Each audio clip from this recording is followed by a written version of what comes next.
Mines won the toss, and like they have done all season, they want to put this offense on the field first, and we are underway from McKinney, Texas. High end-over-end kick. Magnus Lepak as he sends it through the end zone for the touchback. Sean, we couldn't ask for a better day, man. Wow. A lot of rain yesterday, nothing but sunshine today, and one of the best quarterbacks to play Division II football, John Matocha. Last week, he set a new record, 3 touchdown passes. He rushed for another. That gives him 190 total touchdowns in his career. He's thrown for 161, which is most in college football history. Gets the ball out quickly. This defense is going to get after him. They have guys on the rush. They have to be effective early. From the 25-yard line, they will test the secondary initially, and you see the scramble ability by Matocha as he shrugged off an arm tackle and falls ahead for a couple of yards. John Matocha, the 5th-year senior, Magnolia, Texas. He was this year's runner-up in the Harlan Hill race, which is the Heisman equivalent in Division II. 70% completion, over 4,000 passing yards, and look at the touchdown-to-interception ratio. Second down and all sorts of room as he will keep it. Matocha spins his way up to the 34-yard line. Clark Griffin brings him down. You know, it's always interesting to watch option defenses have to guard against guys that can run a little bit of the option. That right there is what they want to do. They'll get Matocha on the outside, and he had clear sailing because they really were focused on the running back on the interior. This Harding defense, man, they have just played some nasty physical football. Only giving up 68.6 yards rushing. If you can get 80 or 90, you have a chance because you keep your clock going and you stay alive. Third down and short. They will hand the ball off. First touch of the day for Walker, and he spins his way to a first down out past the 40. Landon Walker moves the sticks. Sean, you and I talked about it. They're going to go tempo, but they have to be physical against this defensive front. They got to keep the chains going because you don't know how many possessions you're going to have. And we said that from the very beginning. Your running game is your best friend against a team that likes to run the football. You look at Harding this year offensively, they're averaging close to 36 minutes of time of possession, so that becomes critical if you're Mines. And the first throw and strike to Max McLeod. What a dynamic duo these two have been. Yeah, he didn't play his best game last week, but you knew he was going to be dialed in this week. Really, Flynn Sheely was the guy that really went off last week. Let's see if this Harding defense can figure it out. Mines is moving the ball effectively. A little bit of tempo now. They work it even quicker. Back-to-back catches for McLeod. He's on to the plus side and a first down for the Orediggers. Yeah, I think when you have a situation where you've been here before, you kind of know what to expect. Harding hasn't been here, but they're a team that'll figure it out. Mines is moving that ball effectively, both running and passing. You look at the Bison's defense and their 2 linebackers, Zach Strickland, Clark Griffin, a couple of transfers. They have dominant rush-ins. They'll try to get to Matocha. He'll take his first shot, looking for McLeod, who makes the diving catch. No, they're going to say incomplete. Plus, there is a flag down in the secondary. Some contact with McLeod in the corner. It looked like one of the linemen hit the ball or hit Matocha's arm, but I think they're going to call holding on that particular play against the defense. Pass interference, number 13, defense. 15-yard penalty for the previous spot, automatic, first down. It's the good-looking redshirt freshman Jeremiah Jordan, who has some size, and that's going to be a key matchup, Jordan and McLeod. All game long, it really is. And actually, he was matched up against Sheely, so he's grabbing Sheely as he's running down. And the thing is, he's got length. He's really long, athletic player. That's what you need when you play Mines in the offense. McLeod at 6'3". Sheely's a great big target at 6'4". Penalty takes it to the 30. They get the quick screen to Max McLeod again. Much better job by Harding as they were right there. Clark Griffin, transfer from Alabama, one of the top tacklers. 88 tackles on the year, 12 tackles for loss, flies to the football. We've already seen Mines moving the ball, but there's been some physicality from that secondary. They will come up and hit you. That's the one thing in this kind of game. Can you protect the football? Can you make sure your defense plays well? And can you run the football? I think is really critical when you look at this kind of ball game. Keep an eye on number 32. That is Nate Wallace. And here they come, and they are going to get to Matoka. Wesley Coleman, the big plug on the inside, able to work his way through. Zach Strickland is the first one there. He flies in, and it allows all the rest of those guys to get there. You knew this was going to come. Watch 43 come in your screen, and he's going to fly to the ball. That allows big 99 Wesley Coleman to come right behind him. He said, hey, man, thank you. Thank you. I had breakfast tacos today, but I got a sack as well. Look at 43 coming in. Then you got the big guy coming in. Oh, man. Love it. Love football. And breakfast tacos, food is on the mind, right? It's a double winner Texas, right there. When you come to Texas, you got to have some breakfast tacos. 3rd and long for Matoka. They run a stunt, picked up nicely on the slant pass, is caught inside the 5. Shealy takes it down to the 2. This is the problem for them, boy, because Central Missouri did the same thing. With these explosive receivers on the same side, it puts you in a bind, and if you don't get to Matoka, he's going to make you pay. After the first down, they keep the foot on the gas. They will hand the ball off right up the middle with Walker, and he is upended, submarining low, taking him out. One of the interior linemen. Flynn Shealy on the inside. Matoka, I said it again, gets this ball out quick. He's not a big, tall guy, but he's a guy that's able to throw it. Jeremiah Jordan is going to be covering either 14 or number 3. And he comes in real hard, and it's cleared out by McLeod, which allows all that open space in the middle of the field. Now, this is what Harding will do is they have a lot of rotation with defensive front. They've got 8 or 9 guys that they can play up front. That's why they're so good against the run. Big package brought in for Mines. Preston Rose, the tight end, number 84. He'll switch to the left side. They go on balance. Wildcat with Walker. Flag flies, and Harding does a good job of stopping it.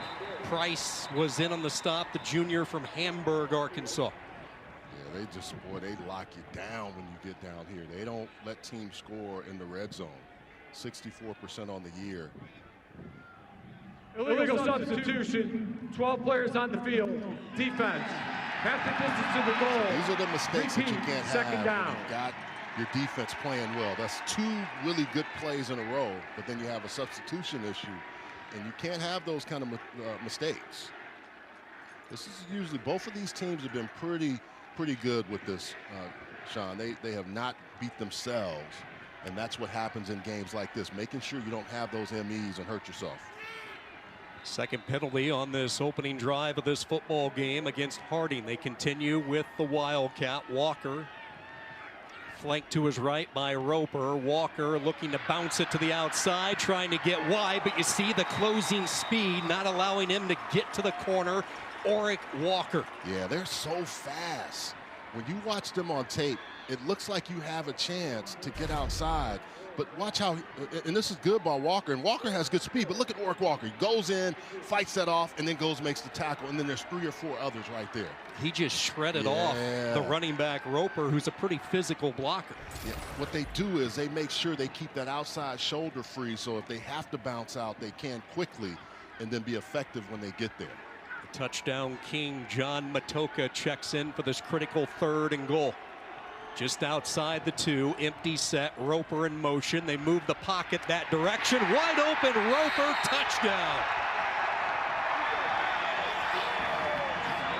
Tim Brandon dialed it up really nice on that one. Hey, we're going to try to keep running, but if we can't, let's slide Noah Roper outside, who's also an effective receiver out of the backfield. That's his 4th touchdown on the year. And then really force Harding into making a decision. Good drive by Mines. Let's see if Harding can answer. A 12-play, 75-yard drive. 5 minutes, 54 seconds off the game clock, and Mines is off and running here in McKinney, Texas. He has been the undisputed leader in Division II football. Matoka last week setting the all-time mark in the NCAA. He adds 1 more early here in the Lone Star State. 162 for Matoka. Touchdown passes. Mines fires the opening salvo. Beautiful afternoon here in Texas, the site of the Division II National Championship. Plenty of good food and an impressive scoring drive for Mines. We wondered what experience would play as far as a factor in this game. And it took a while last year against Ferris State. They did not score a touchdown until late in the third quarter. First time they touch it, a very impressive double-digit play drive, marching it down the field. And it was effective with a lot of different things from them that they had to do. Now, Harding has a chance now, and you know this triple option is always difficult to defend. Short kick, and a good open field tackle is made at the 23-yard line. Flying downfield that time was J.J. Lee. Special teams also comes and plays a big role in a game like this. And if you're Harding, where you've been really effective turning the ball over on defense, they have 7 defensive touchdowns on the year. Special teams also has been really key for them as well. All Cole Keelan does is win football games, and he has learned this flex bone offense very quickly. 23-2 as a starter. He started all 11 games last season. And you talk to these coaches, and he started pretty much from scratch after high school learning this offense. Look at the slot backs, but really pay attention to Dela Cruz, 26. He is the key in this offense. And they will try to get him started, and there he goes. De La Cruz in a foot race into the secondary, and a touchdown-saving tackle is made by Will Drogosh. What did I tell you? If you don't stop the B-back or the fullback or whatever you want to call him, he will make you pay. And look at that offensive line come off the ball effectively, and they're able to get through that hole and go. And now Harding can also go tempo, but they will slow it down a little bit. You have to stop the B-back. That guy is key. And watch the interior 51, 74, and 75. Watch what they do, because that'll be the key for the quarterback if he's going to hand or if he's going to keep or pitch. You see the wide splits as well on that left side. They try to counter, and that time Mine shuts the door. Braden Jay goes absolutely nowhere, hit at the point of attack. Yeah, we talked to the coaches, Trip Thomas, and he said, hey, we have been working on this since February because we didn't know who we would play. You cannot prepare for this game in 3 days, but you have to have an understanding of situational football, sound fundamental football to stop this option offense. You talked about putting in the base principles back in February. As you talked about, you build those rules. It's a base defense, system-type defense that the second-year defensive coordinator likes to run. They sweep it off to that left side. Jay, who's their home run threat. Good surge on that left side as he takes it to the 29. What I noticed last week about Mines against Kutztown is that they were really good against the run.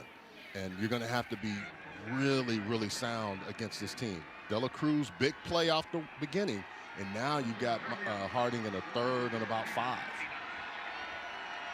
Keep in mind, the Bisons love to go for it on 4th down as well. They've been very good on 3rd downs this year. 78%. My UCLA math says that's pretty good. Jay in motion. They will make the quick read and pitch. One man to beat. First down run up to the 24, stretching it up ahead, fighting through the tackle of Zimmerman, and a first down carry for Jalen Spicer.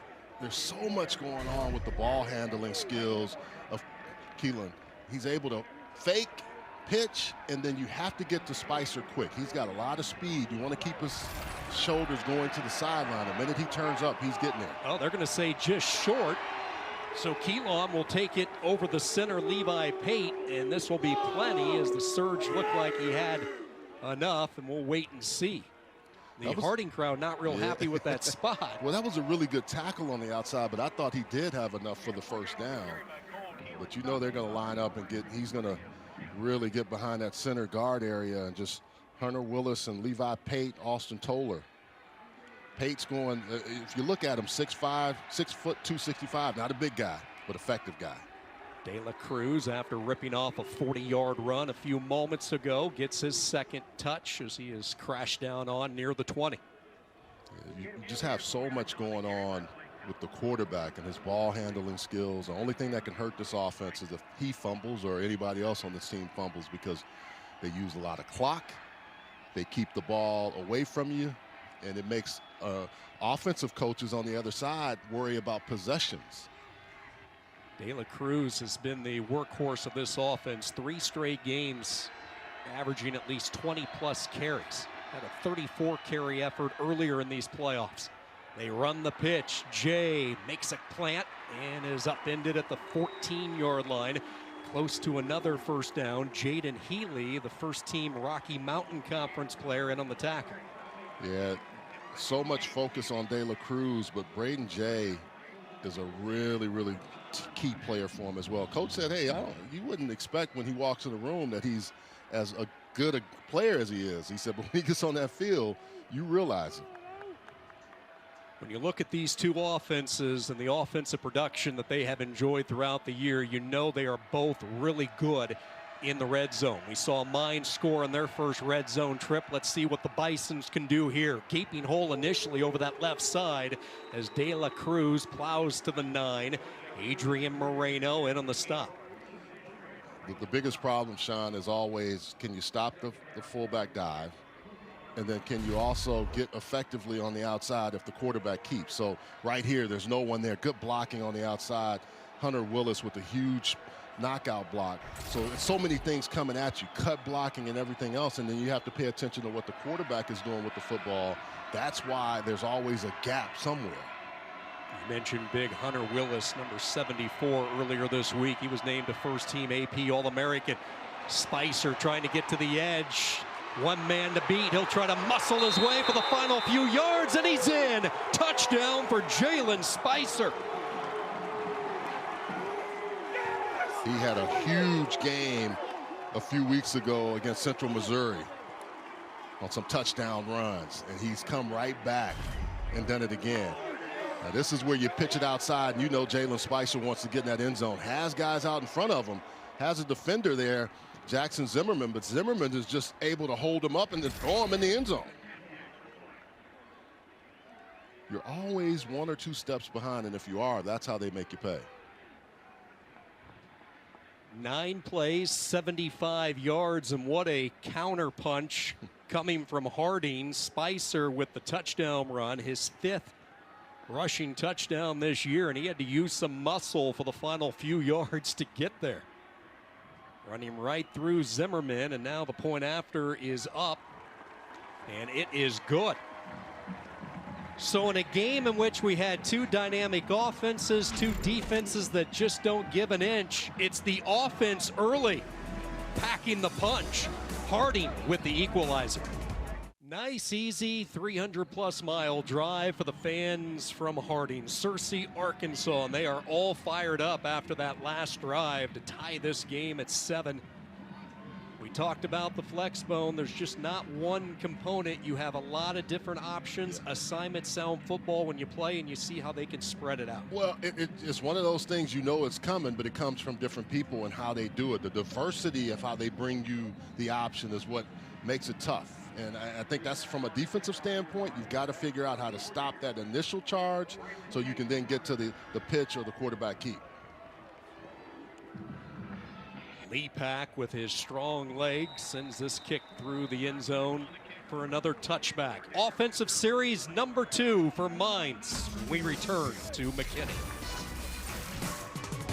Tied at 7 here early in the first quarter, Mines and Harding.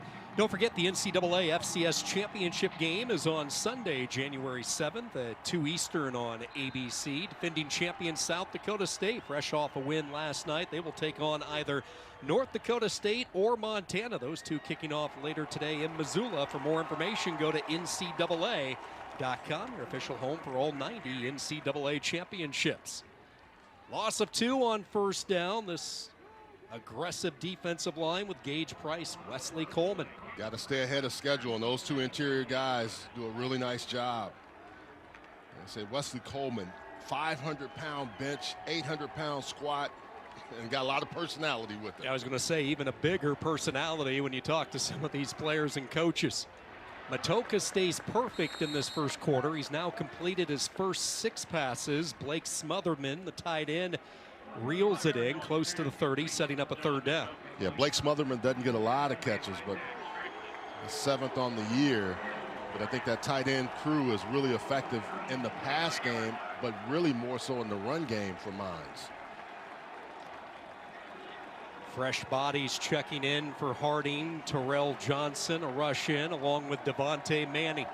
They show a 4-man front. They drop 7 into coverage underneath. McLeod with his 4th catch, but he's going to be, it looked like initially short, but we'll wait for the official spot. They're going to say first down. So McLeod with that frame able to stretch at the last second. He is really playing what I expected for him to come out and play. He's really getting involved early and making some plays right away.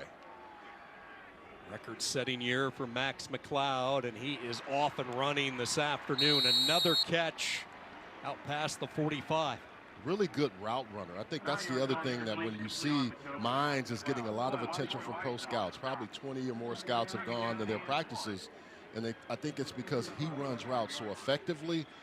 Matoka gets the ball out effectively. They've got a big offensive lineman in Levi Johnson, who is probably going to be a guy that gets to play at the next level as well. Empty set for Matoka. Pressure up the middle, and he is sacked back at the 35. Wallace, the All-American, with the sack. Two-time team captain, a guy that can just fly. And look at him come on the inside, and just when you have those stunts, it gets the numbers all screwed up with the tackle guard area. See, no one accounts for him because they think he's outside. And when that guard turned inside, or that center, that just allowed him to come free on that rush. Defensive Player of the Year in the Great American Conference, and this crowd from Searcy making some noise on 3rd down. They need to get it to the 46, and this play is going to be blown dead before the snap.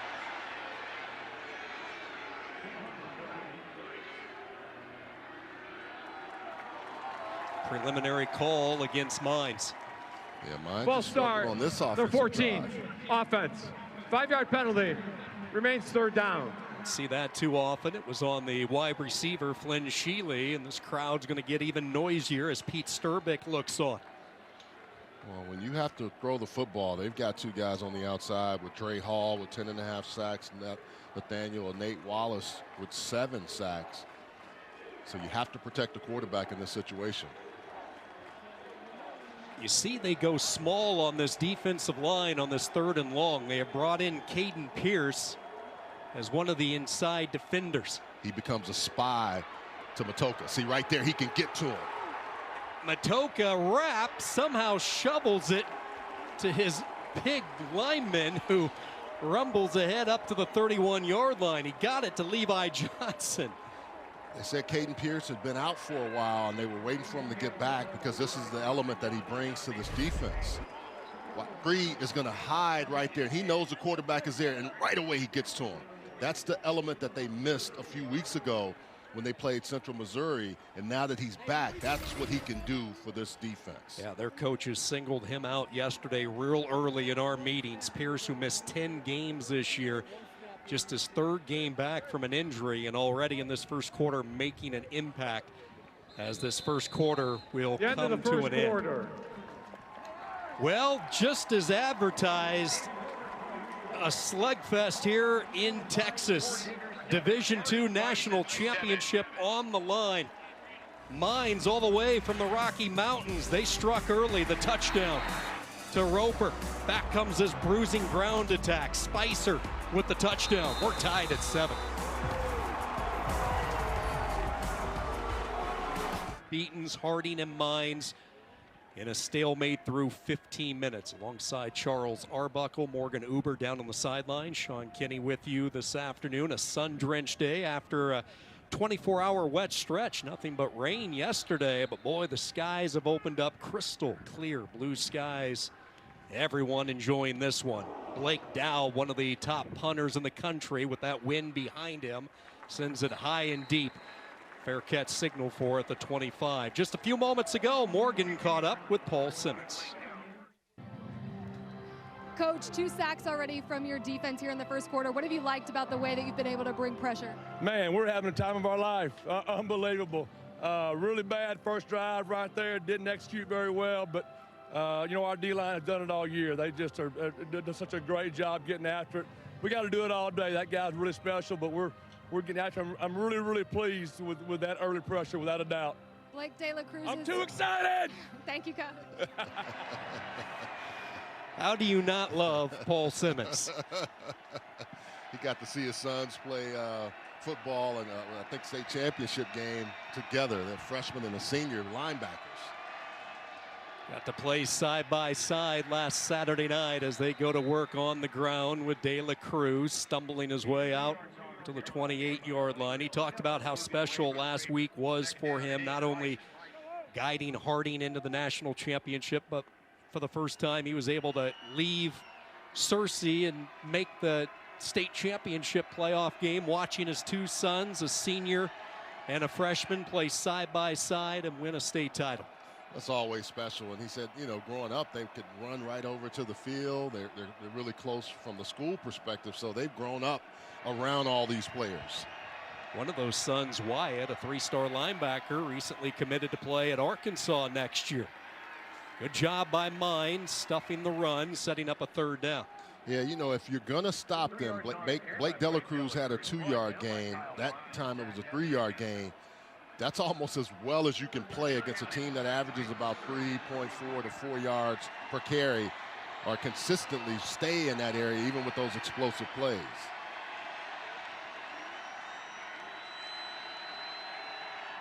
In order to beat an option team, you got to make them get in a 3rd and long and force them to get out of their comfort zone. 8 in the box defensively for Trip Thomas. They pitch it left side. First touch of the day for Chauncey Martin. And Martin is cut down at the 36-yard line.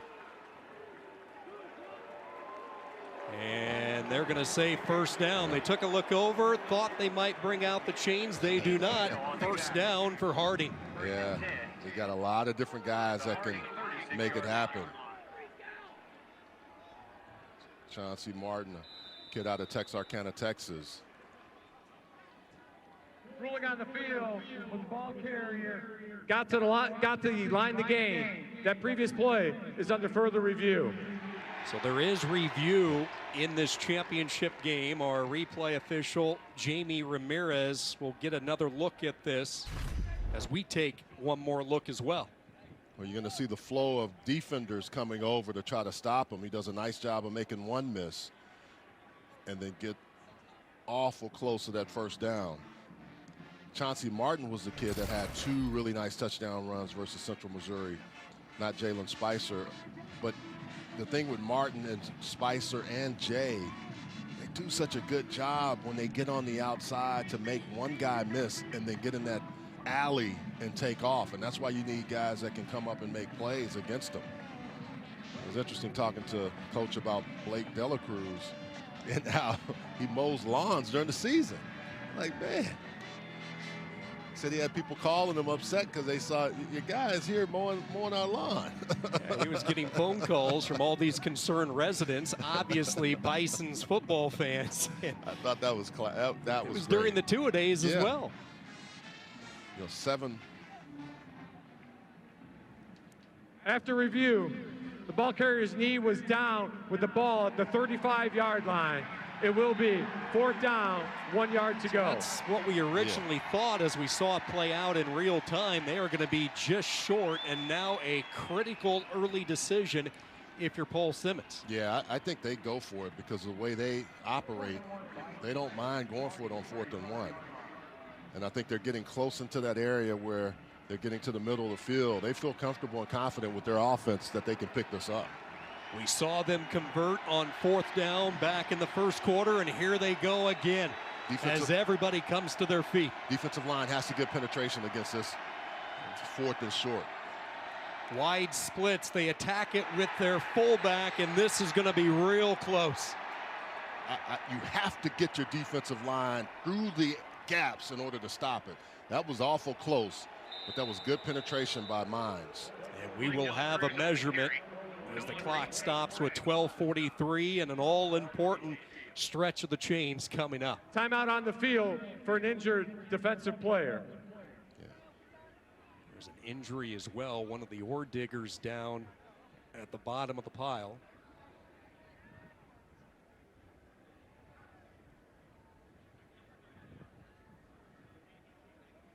What a job Pete Sturbick has done. 3rd year, third different head coach when you look at Colorado School of Mines and what they have been able to do. As we take another look at not just the injury, but also the line to get if you're De La Cruz. Yeah. Boy, that was close. Timeout on the field. And the biggest problem when you play teams that have guys that are really low, you have to be low as well. That's Peyton Rose. Yeah, the Rose brothers, Peyton, the fifth-year senior, Highlands Ranch, Colorado, and then his brother Preston, who we see on the offensive side of the football as one of their extra tight ends. Concern as one of the leaders makes his way off the field here for Mines. Back with you from McKinney in an all-important stretch of the chains coming up to see if Harding is going to keep the football. They could not measure because of the injury to Peyton Rose, so now making sure the sticks are aligned. We will get the measurement any moment. Big moment early in this football game, and here we go, and room to spare for the Bisons. Yeah, they made us wait in anticipation of the chains.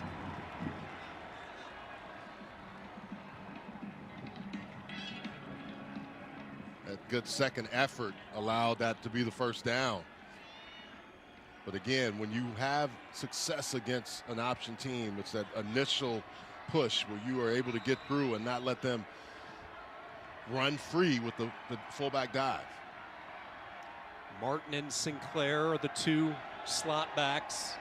De La Cruz still the fullback. Fresh set of downs for Harding. You have Roland Wallace out there, the big wide receiver, 6'2", 215, big physical blocker down the field as well. Dane Romberger, his opposite, same story for him, and now pulling it, a late read there by Keelan. Never really a clean exchange as he stumbled out of the gate. Yeah, that's the thing with the ball handling here. They do a nice job. I didn't think it was tough, and De La Cruz almost pulled him around, and that slowed him down where he couldn't get to that hole quickly. And I thought about great option guys. My very first college game, I had to play Jamel Holloway, and they have a big crown at Oklahoma, and he was a magician with the football. Option quarterbacks, the ball handling that they have to have has to be next level. I'm not saying Keelan is Jamel Holloway, but he has to be special today. Following a block, De La Cruz, patience like he has showcased all season long. He'll fall ahead to the 44-yard line as we go down to Morgan for an injury update. Well, guys, on that critical fourth down, we saw defensive tackle Peyton Rose come off the field, assisted by Mines trainers, not able to put any pressure on that right side. His right shoe came off, went into the medical tent, was in there for a couple of minutes, and then came out jogging around, and he's actually putting back on his helmet right now, looking ready to go. Boy, great news, Morgan. Thank you. This is a versatile defender they can use all over, can play 3 different spots on that defensive line. Part of the depth they have behind Hester, Bonson, and Peterson. They pitch it right side. Omar Sinclair cannot get free as he is swarmed at the line of scrimmage. Really nice job by Mines of getting outside and just continuing to stay shoulder squared, finding where that running back is. Look how they get over there. Nowhere to run for the running back, and all of those guys in position. Omar Sinclair, an effective back in this game as well. Nowhere to run on that one. Nolan Reed, Jaden Williams tag teaming Sinclair. 2nd down and 8. Reeve is a sack guy, but we saw last week he can play really well against the run also. Everything has been on the ground thus far. No surprise for offensive analyst Kenny Wheaton. They'll run to the boundary side, a pitch to Sinclair, and they just continue to stay on schedule. These 3rd and shorts are right up their alley. The minute you think you have them, then all of a sudden they just find a little chink in your armor. And this time it's Cole is seeing it. The quarterback, Cole Keelan, sees outside. Okay, they're not going to cover Sinclair. If I give here, that I can hold him a little bit there, but then I can flip it outside to him on that end around, almost like a jet sweep in regular football parlance. Quick snap and a 1st down carry. De La Cruz, that low center of gravity, just submarining his way to 1st down yardage. Pick your poison on what A-gap you want, because he's going to give it to you. De La Cruz, 32 career touchdowns. Just his ability to run the football is outstanding. 7 100-plus yard games in 2023. He makes this offense go.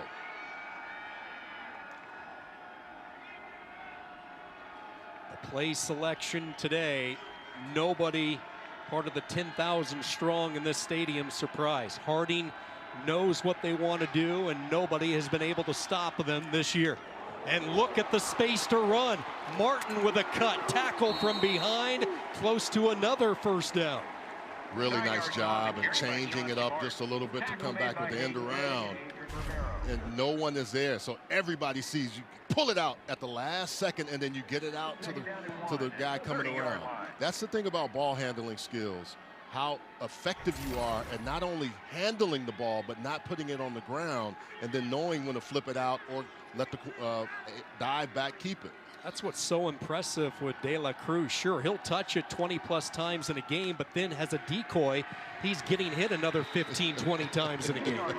Well, people, you'll see him on tape, Sean, and you saw this. He'll be 20 yards down the field, and people are still tackling him just to make sure because of how it looks and how low to the ground he is.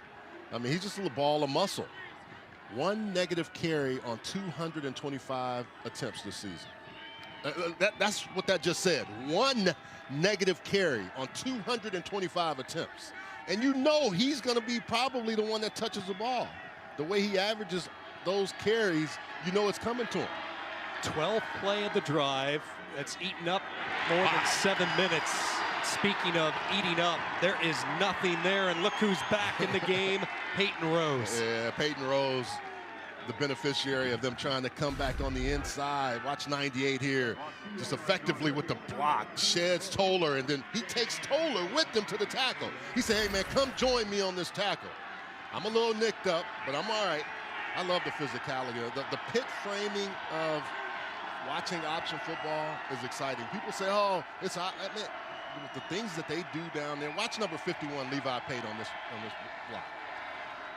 For the first time, the left-hander wants to throw, and a catch is made. Roland Wallace showing the hands of the receiver outstretched as he reels it in. His 4th catch on the year. They lull you to sleep, and then they come with it this way. Cole Keelan with a nice pass and great hands by Roland Wallace. But it's still 1 yard short of the first down. They have made a living on 3rd downs in this first half. 4 of 5.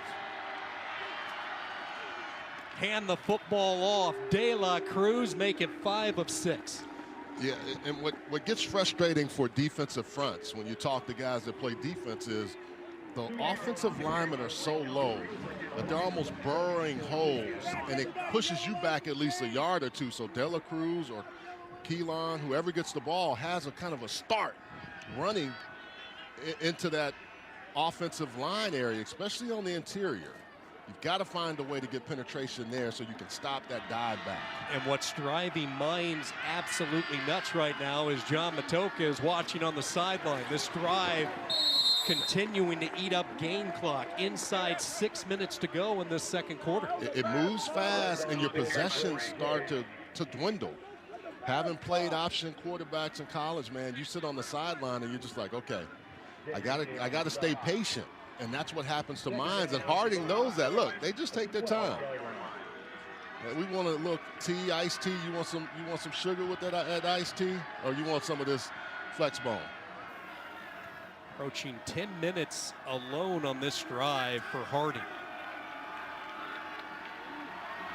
Keelan might be checking it off. Spicer in motion. De La Cruz takes it up ahead to the 10.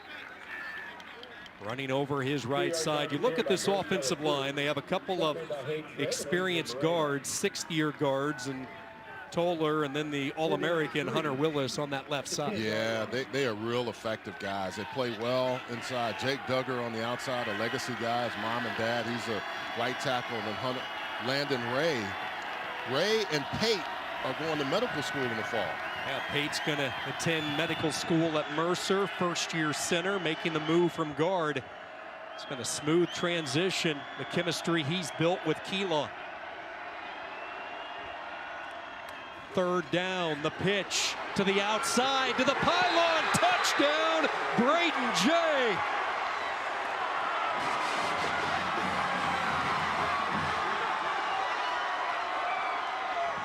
Sean, just like that pass, they lull you to sleep on the interior runs with all that stuff on the inside, and then when they want to get outside, Braden Jay is effective.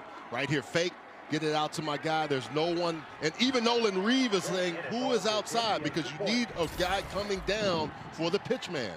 Reeve had the quarterback, no one to account for the pitch man. Braden Jay walks in. See, on paper, you have everything drawn up. It's like a beautiful mind, but when you get on the field, sometimes those things don't compute. It is a chant that has been echoed throughout the entire year by the fans from Harding. Flex bone, flex bone. You just don't see this offense, and in a short amount of time, tough Offside to prepare with for. contact. And the Defense, amount of plays number 50, half the distance to the goal. that they're able to run in practice also gets them in preparation for this. They're not real physical in practice, they say, but the amount of plays that they can run gives them enough opportunities to pull any one of these plays out of their bag. Correction. Kenny Wheaton talked Harding is about that. declining the penalty. One of the transitions he has made.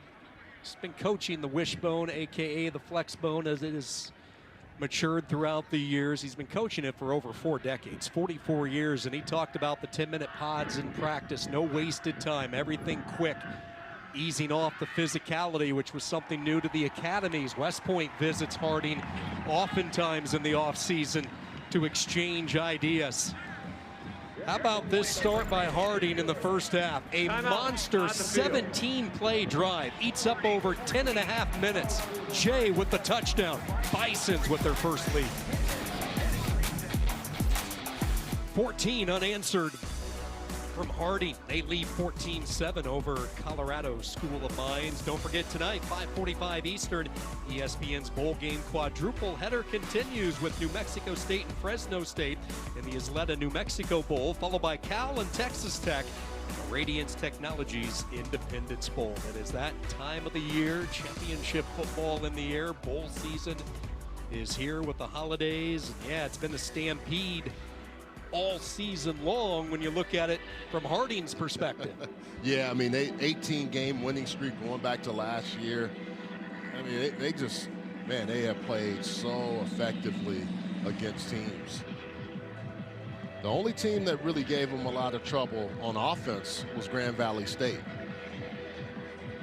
But you can't change who you are. If you talk to Mines or anybody else, you have to still stay within the principles of your defense to stop them offensively. Spicer and Jay with the 2 touchdown runs. They continue to kick it short. Fair catch signal for around the 30. Timeout in the action. Matoka and Mines will try to jumpstart this offense. We return.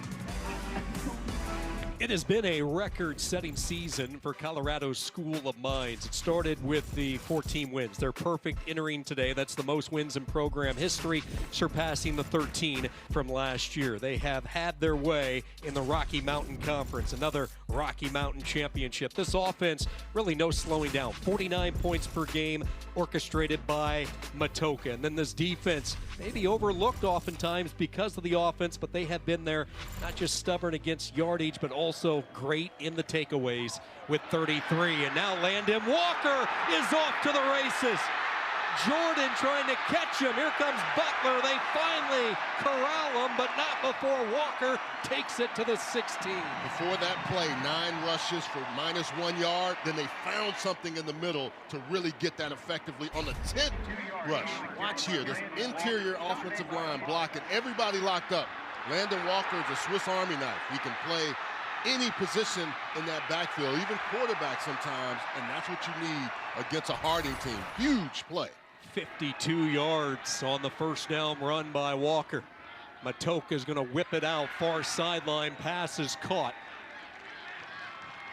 Yeah, you had to back this defense up because they were having no respect for the run. And that play there was huge for this Mines team. Nick Stone with that last catch, his 40th reception this year. Receiver screen, they go to McLeod, trying to bully his way near the sticks. Looks like he'll step out of bounds a few yards shy, setting up a 3rd down in this red zone trip. We saw this last week, Sean. These receivers do a good job in the receiver screen game. A little bit faster tempo here by Matocha. He will hand the ball off. It is Roper, the transfer from Dartmouth, slicing his way very close to a 1st down. Clark Griffin in on the tackle, and they're signaling 4th down. I'll say this is where they get hard. Harding really locks you down on the interior when you get in the red zone. 64%. Mine's 89% scoring in the red zone. Big bodies check in. Jumbo package. Walker, the Wildcat, in a quarterback. Looks over toward the bench. Power play, right side. Patience by Walker, but he did not get there. It looked like a hole opened up, but Clark Griffin back-to-back plays for the Bisons. And man, you have a huge play that gets you down there, and then this defense just locks you down. Clark Griffin with the excellent play on the inside. This is what you need against a team that's trying to run the football in jumbo. No, you say, I'm coming in your house, and I'm stopping you on 4th down. Tonight at 7:30 Eastern over on ABC, we'll cap off our bowl game triple header with UCLA and Boise State in the Starco Brands LA Bowl. And what a story it's been, a late season push for Boise State led by Spencer Danielson. He was named the interim coach for the final 3 games of the year. He went a perfect 3-0, including that Mountain West Championship game, the first interim coach in FBS history to win conference championship. Can he keep the momentum rolling tonight against UCLA? Charles, we talked about it, scores and possessions when you play Harding, and they have all the momentum right now. This Mines defense has not been able to stop the ground attack. 19 yards on 1st down as you keep an eye on the clock. Yeah, the clock is going to move. You have a chance in scoring position, and you take it away from your quarterback Matocha, which was questionable. But then you also come away with not getting the 1st down on 4th down, and Harding now just wears the clock out. Their time of possession can be, sometimes they get to 40 minutes in a game. Yeah, they've been there twice this season where they have surpassed 40 minutes of TOP. 35+ minutes 9 times this season, and that's in the last 7 games. They just do this. They hold the ball purposefully, and then they're going to score now, but they're going to also keep the ball from you, and that's what makes you do some things sometimes that are out of character for you as an offensive unit, because you don't know how many more possessions you'll get. On 2nd down, Keelan with the late pitch, and now a foot race. Braden Jay, the home run hitter, caught at the 21. 46 yards. Sean, they found another way to get outside when there's no one to account for the pitch guy. You have someone for the quarterback right there, but you miss. You can't miss the tackle, Jackson Zimmerman, because if you do, Braden Jay will make you pay in that out. Jackson Zimmerman is a really good tackler, but he just missed on that one. And then what happens is you are getting hit every single play, and then it gets you in a position where you're not coming up making the play like you want to. Inside the red zone, all 3 timeouts for Harding. You see why these coaches just rave about Cole Keelan and the poise that he brings, making the right decisions, keeping it here, and another 1st down. Clock will stop inside 2 minutes to move the chains, and Harding is going to use a timeout. And back home in Searcy, they are feeling the momentum right now. Well, when you're 23-2 as a starter, I think even Coach Simmons said, you know, we weren't sure if he was our guy. But the offensive coordinator said, no, he is the guy. He's the guy that can develop and grow with us and do the things that we're looking for in this offense. Practically the entire season, when you look at it for Colorado School of Mines and this defense, 10 straight games prior to this championship without allowing a 100-yard rusher, and De La Cruz has done it in the first 2 quarters. Well, you had to figure it was going to happen with the way he runs the football and the way this team runs it. But I think now you're starting to figure out, okay, if you're Trip Thomas and that defensive staff, you got to figure out ways to not let those edge plays get you like they have. And then you also got to stop De La Cruz. You've got so many different things you need to adjust. Harding right now is feeling it, saying, let's score here. And then we get the ball back in the second half.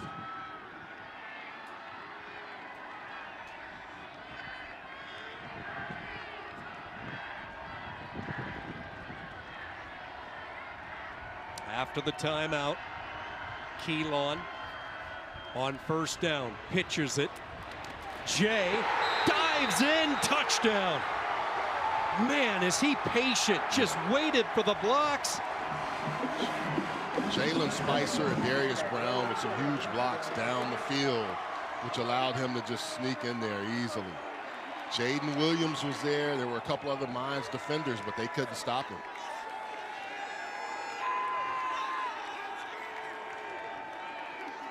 Paul Simmons told us yesterday when they recruited Braden Jay, they knew they had a big-time recruit. One of those guys that has breakaway speed, and you mix him into this combination with the power of De La Cruz, the decision-making of Keelan, and the speed that he brings. When you get to the outside and you're running fast, look at the blocks there. Jalen Spicer with one, and then Darius Brown, but also Landon Ray. They lock you up, man, and it's hard to get off of them.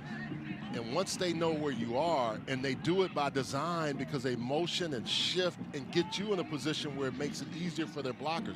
Also, you mentioned it earlier, and we talked about it yesterday, the splits of their offensive linemen. That is a tough thing for defenders because they think, I'm so used to playing here, and this is my gap, but I've got to be different with this offense, the way it's coming at me.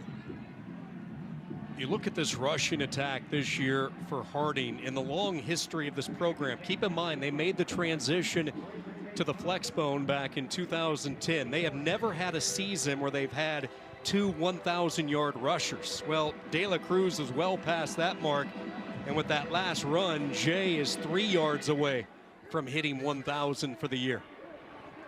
Mine's in some trouble as this ball gets caught up in the wind, and he's got the sun in his eyes, yeah, which is a double play there for Tate. Yeah.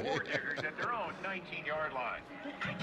That wind is a howling here on this Saturday afternoon. Yeah, he had a double combination, the wind blowing to knock the kick down, and then he's going right into the sun trying to catch it. Buck, if you're the Ore Diggers, you have John Matoka, arguably the best quarterback in Division II football. You have timeouts and you have 31 seconds. You got to find a way to score here. You want 7, but you'll take 3, and you got to do it quickly. Empty set, 5 receivers, pressure up the middle. Matoka dodges and throws. Max McLeod trying to get out of bounds, cannot. And that's okay because the clock will stop, and Matoka's down. Timeout on the field for an injured offensive player. Mines with their star down after releasing the football. Matoka got popped from the backside, but he is tough. 57th consecutive start. He pops up. But take a look at this hit. Never saw it coming. You get hit in the back like that, but you also have someone coming over the top. Dre Hall hits him in the back, and then he gets kind of sandwiched in between. Matoka's a tough guy, but he'll have to come out for one play and maybe more, depending on on how he's feeling.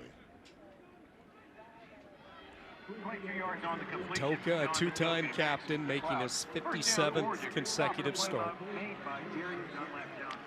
50-6 as a starter, but he's on the sideline now as Evan Foster, who has been his backup the past 5 years, ready to take the snap, and now we have a stoppage in the action. Let's see. Previous play is under further review. Yeah, the way it looked, it could potentially be a targeting call. I'm not sure, but I think that's why it was what they're looking at.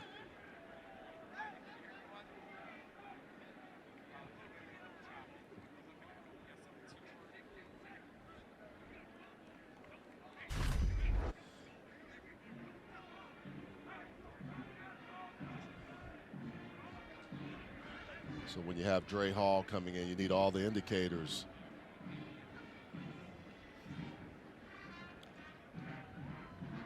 First thing you look at, number 9 here, coming from the backside, crown of the helmet. And this is what they are taking a look at upstairs. Matoka in this first half has not thrown an incompletion. He's a perfect 11 for 11 for 100 yards and the touchdown. And was he defenseless? That's the other question mark. I mean, that's the one thing you want to say. In that position, he is. But whatever happens with this, if it is considered targeting, it's a huge blow for this defense that has played really, really well. Got 3 coming over the top, but I think it's going to be what happened from Dre Hall. Let's go down to Morgan. Guys, we saw John Matoka take a big hit there. He came off the field favoring really his right leg, and just about everything looked really shaken up, and he ended up coming over. Now he's warming up here on the sidelines, gave a thumbs up, looked up in the stands and gave a thumbs up to all of his teammates, asking how he was doing as well. So yeah, that's good to hear, Morgan. Yes, is he defenseless? And then the order of indicators: launch, crouch, followed by upward thrust. Leads with the helmet, shoulder, forearm. Player must be attacking. Must have forcible contact to head, neck, or use of crown of helmet to head, neck, or body. So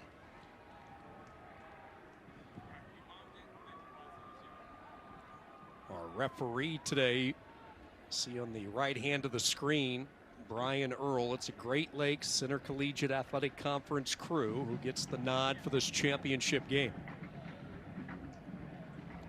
Harding with 21 unanswered points after Mines took the opening kickoff down the field and scored. There's not been a lot of change of possessions as expected with these two offenses. Looks like they have reached a decision. Let's listen in. After review, there is no foul for targeting. Clock operator, please reset the game clock to 22 seconds. 22 seconds. The clock will start on my whistle. That will allow Matoka to get back into this game. And just looking at it again, it almost looked like Dre Hall put his face right in there as opposed to the crown of his helmet. So that may have been why they were able to allow him. They won't allow John Matoka in on this play. He wants to play right away, but they're going to make him go out for a play. Sturbick. Yeah, so Sturbick out is on the going to field. call Number 10 was so an he is going injured to use player. his timeout Since to the make sure play he has can not get been Matoka run, he into must the sit game. for one play. Yeah, he wants to have his quarterback in, especially with time back on the clock as well. Timeout, Colorado School of Mines. Their first of the half, 30 seconds in length. I mean, when you have your Harlan Hill winner and then a finalist again this year, nothing against Evan Foster. But a guy that has 190 total touchdowns, you want him in this game. It has just been a remarkable career when you look at John Matoka and what he has done with this offense. Total touchdowns first, passing touchdowns. Of course, he's added one today. Total offensive yard numbers, his passing yards, and where he ranks in the Division II level, and then the total touchdowns and passing touchdowns. That's not just Division II, that's all of college football. Yeah. We got a chance to see him last week, and you know, he's as advertised. His Harding defense knows it. And if they can put pressure on him, which they have been able to do in times, but when they haven't, he has sat back there and been able to throw the ball effectively. Matoka with a degree already in hand in computer science. Earned that degree last May. Watching as a spectator now on first down. The throw downfield, trying to come back to the ball was Sheely, broken up by Jordan. Yeah, Jordan, may have gotten away with a little bit of pull, but Sheely couldn't come back to it. He is a really good-looking young player. Matoka back onto the field after a few moments ago taking that real hard shot from Hall. Lions with 2 timeouts. Keep in mind they are without their starting kicker today, Hunter Pearson. He was injured last week, so they have activated Jacob Click as their kicker today. Pressure off the edge from Wallace. Matoka trying to buy some time, threads the needle, and then it's jarred late, and they're going to say incomplete. Yeah, I don't know how Matoka got that Going off. on the field is an incomplete pass. 3rd down. He's scrambling to his left and able to throw the ball, thread the needle. Zach Hoffman initially with the catch, but then a great job by Ty Duggar and Butler converging on him. What has to be certainly alarming if you're Mines is how this defensive line is getting to Matoka. Yeah, they've been able to get after him. Not one hand on the ground here for Harding, and they're going to bring 4. Blitz off the edge, picked up over the middle. Shealy, the one-handed catch up to the 32. With 2 seconds to go, Mines will use a timeout. What a catch by Flynn Shealy. We saw him last week go Colorado off, School of Mines. have a Their huge second game. of the half. 30 seconds in length. 11 catches, 181 yards, and in that time, he just reached out and made a nice catch. Critical time of the game, not much time in this half, and Shealy reaching out with one hand, making it look way too easy. Now it gets up, the presence of mind, not only to snag this, so watch this, it's just good concentration, and okay, I got it. Calmly pull it in, and then gets down. Look at the presence of mind. Get up, call timeout. That's a huge play by a younger player, redshirt French sophomore, but a guy that's really critical for this offense. We saw it last week. 27 yards on the completion, Matoka to Shealy, and now that sets up a field goal opportunity for Jacob Click. And here comes the 5th-year senior, sort of a homecoming for Click. He grew up in Frisco, Texas. He has not attempted a field goal this year. His last field goal attempt was in the semis last year in the win against Shepherd. His career long is 40.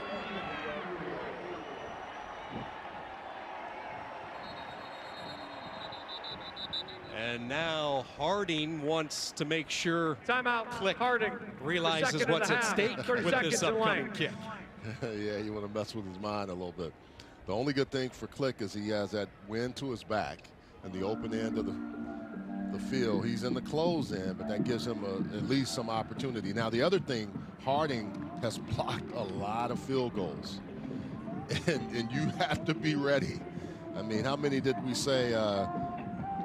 7 Yes, is the number yeah. this year. But 4 of those by Gage Price alone. 55, so keep an eye on 55.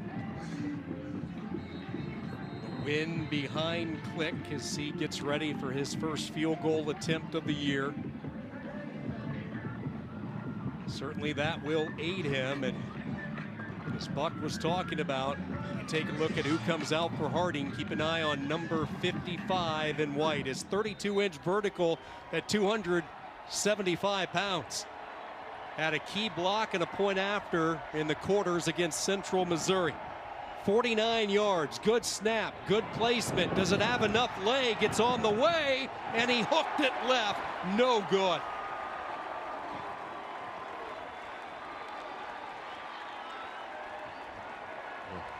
If your Mines needed that 3 because of the way this Harding offense is running, you got to match score for score. That's the end of the Not many first possessions half. left in this game, and that makes you a little concerned. Let's go down to Morgan, who's with Pete Sturbick.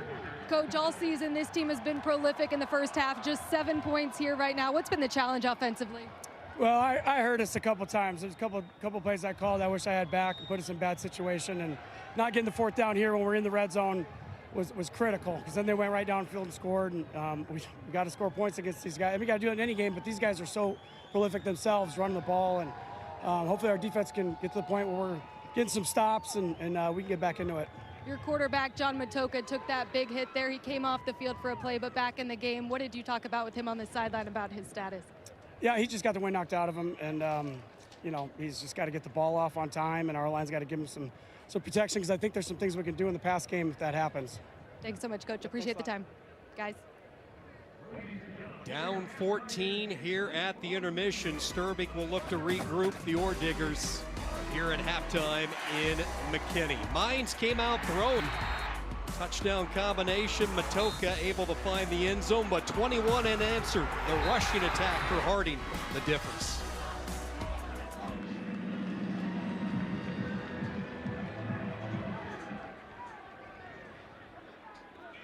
Line drive kick angled in the far corner, and Mines flying to the football. Jay nowhere to go to start this third quarter as we swing it down to the field with Morgan. Well, no stage, no lights too big for Harding. First time being here, but head coach Paul Simmons said he was impressed with the way that his offense showed up. Normally this season, they've been a little bit slow to start. This is an offense with the flex bone that gets better as the game goes on because they wear teams down. And if you saw that first quarter interview that I did with him, he looked at me and said, "I'm excited," and yelled really excited. And I said, "What were you so excited about?" He said, "Look around, look at these fans. It's the biggest reunion in Harding history, and it's because of what this team has done, guys." He always talks about the brotherhood, and he was part of it.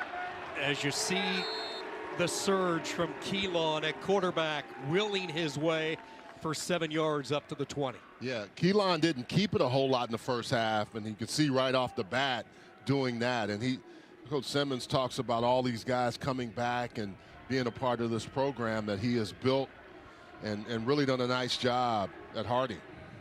So much of his staff that he has built, former Harding players. They are part of the brotherhood, and he was talking about two in particular with Sam Blankenship, Michael Gregg, both players on his team that reached the playoffs in 2017, made it all the way into the semis. Now watching what these two have done. De La Cruz, again, another 100-yard effort, and then Braden Jay with his speed, the 2 touchdowns. Yeah, able to use it effectively, because if you don't stop Blake De La Cruz, and so many things come off of that effectively well for this Harding rushing offense. On first down, De La Cruz up past the 25. Zach Hester, the tackle. Buck, let's go with Colorado School of Mines here and talk adjustments defensively. Somehow they need to come up with a stop or a takeaway. Whenever they have those outside opportunities on the pitch, they have to do a better job there. And then also on the quarterback keep, Blake De La Cruz is going to get his yards, but you have to make sure you limit those yards, and you may have to find a turnover. You have to find something somewhere against this Harding rushing attack. This is the defense with 33 takeaways this year. They pitch it outside, and there goes Braden Jay. A foot race. Jay to the house, 73 yards. 73 yards on the carry by Jerry.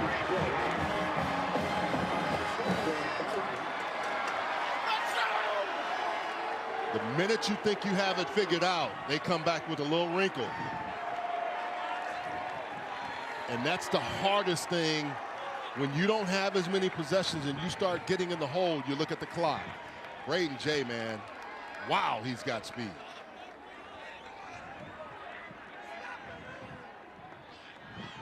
Coach said he'll come in and you won't think he's an alpha, but when he gets on that field, he's an alpha dog and then some.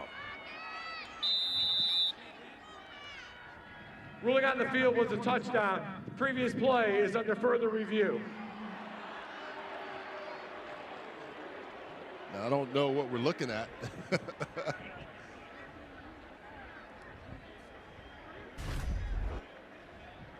So just getting it out to him quickly. Don't even try to go out and then all those people blocked up.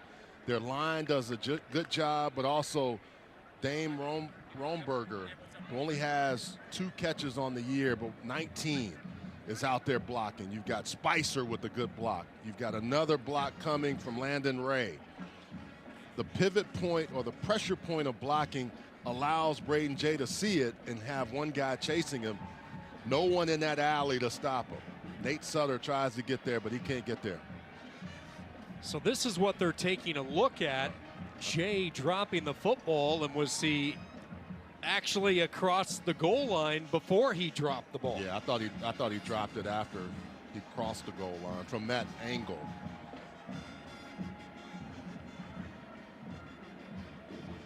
He's counting my tutties. Yeah. After review, the ruling of a touchdown stands. Well, a good lesson for all kids at home. Go all the way across the end line, then drop the ball. I know he's excited, but don't give it a chance to be left in anybody else's hands. His third rushing touchdown today for the young sophomore, a season in which he has went over 1,000 yards rushing, doing so in this championship game. The 1-2 punch of De La Cruz and Jay. And how's that for a statement right out of the locker room? Well, it's what they wanted to do, and they figured they would come out and effectively start the third quarter and just take off. If you're Mines, you haven't been able to stop their offense consistently. You've got to now score points, because if you don't, you allow these guys to get comfortable and just put this game away. Two-time All-Stater, playing back home in Arkansas. It was part of the Arkansas High School All-Star game. And you get this type of blocking on the edge, you have his breakaway speed, and this is going to be the result. Yeah, and like I said, that alley, you have to have someone coming down to stop him. And they did such a good job of not just pitching from the quarterback from under snap and just getting it out to him quick. And they saw something in that first half that allowed them to do that, to make that adjustment. It becomes a chess match. You know, your offensive coordinator, Kenny Wheaton, comes up with one little wrinkle, and then you'll see Trip Thomas trying to come up with one to stop it. They just always seem to have an answer today. Now a drop on the return, but Mines is able to get back onto it. And if you're John Matoka and Colorado School of Mines, you are looking at an uphill climb, just about as steep as Mount Zion back home for them. Yeah, I mean, you had the chance in the first half to get some points and get in a position to score in the red zone. You don't come away with anything. Now it becomes a situation every time you touch the football, what is it, 4 or 5 times this half, you've got to come up with ways to score points. Matoka led this team down the field on the opening drive. You see what they did the rest of the half, including that 4th and 1 stop inside the Harding red zone. Matoka to the air, Max McLeod, good yardage of 20 as he takes it to the Harding 48. Yeah, Roddy Moat and Luke Tribble, we didn't get a chance to really spend time with the defensive coordinators yesterday because of they had no electricity at the hotel. It was out for multiple hours, so they had to make sure they got meetings in. They did a good job of doing that. Matoka hitting that far sideline. Pass is caught. Zach Hoffman with the catch. And what they've done is they've allowed Mines to march down the field. They do an out, and then you have the guy on the outside, a combo route where Matoka has options, go low or go high. He's able to get there. Really good, effective throw in that particular area. But this defense has really stiffened up as they've gotten into the scoring zone. They bunch everybody up. They put Walker in motion. Play fake to him. Matoka wanted to go back, and he is swallowed up back near midfield. Dre Hall, one of the top pass rushers, his 11th sack of the year. He didn't start until week 12. It didn't start till week 12, but he's getting after people every single time. 10 sacks coming into today's game, 2 so far today. I mean, he is just able to just do a number on Levi Johnson. That's one of the best tackles in Division II football, and he just moved him out of the way. 2nd and a mile after the sack. Underneath, McLeod with the catch. He gets back close to the original line of scrimmage, bringing up a 3rd down.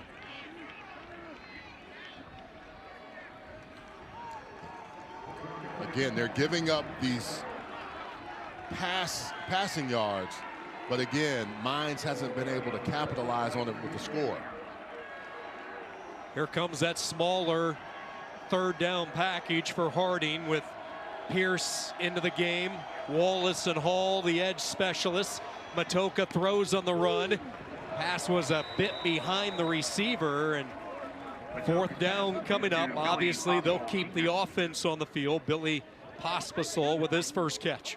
Well, and not having your normal kicker and Hunter Pearson almost forces them to say, we got to go fourth down, along with what the scoreboard says.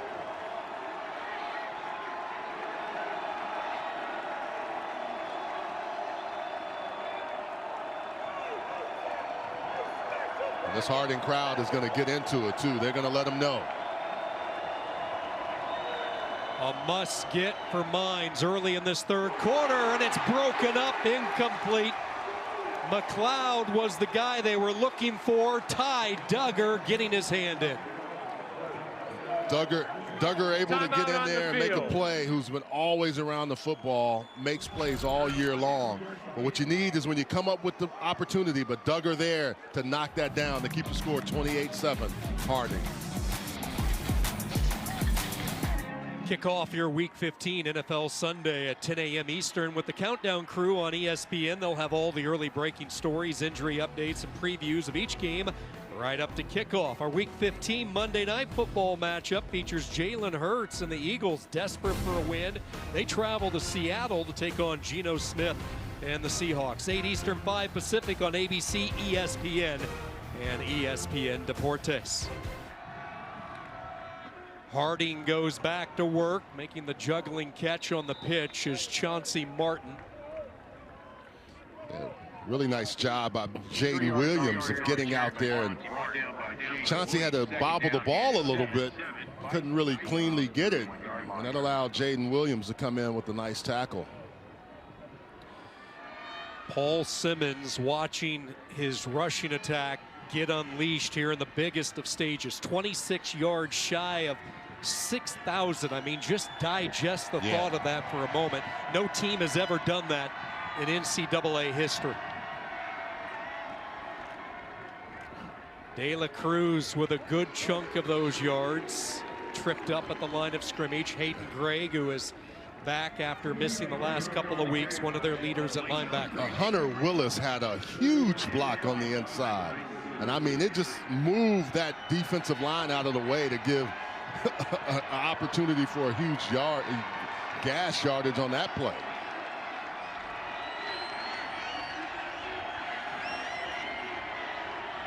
Mines has not been able to stop Harding today. 4 possessions, 4 touchdowns for the Bisons.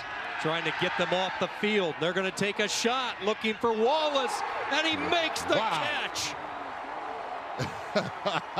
Wallace says, I don't get many opportunities, but when I do, I make the most of them. That's his 5th catch on the year. 2 of them came in today's game. I mean, he puts the ball up in the air, and Roland Wallace, you have to play man in that situation, but Jackson Zimmerman had no chance.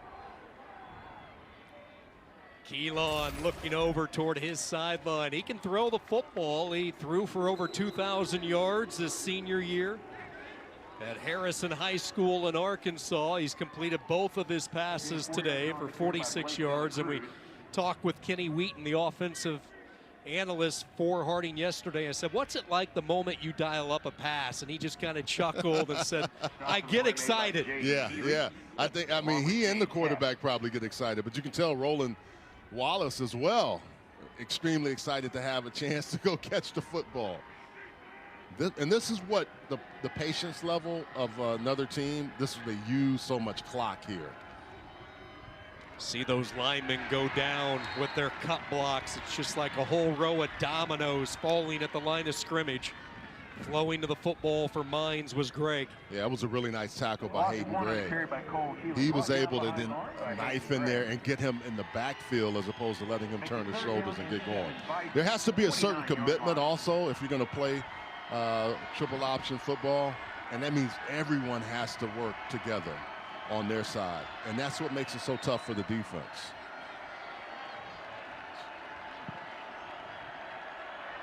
Halfway through this third quarter. Play clock inside 10. Keelan to De La Cruz. And second and third effort, forward progress to the 21, a gain of 8 and a first down. We showed that stat earlier where he had no negative rushing plays out of 200, or one negative rushing play out of 225. So add all his carries today to that as well, because he hadn't lost any yards.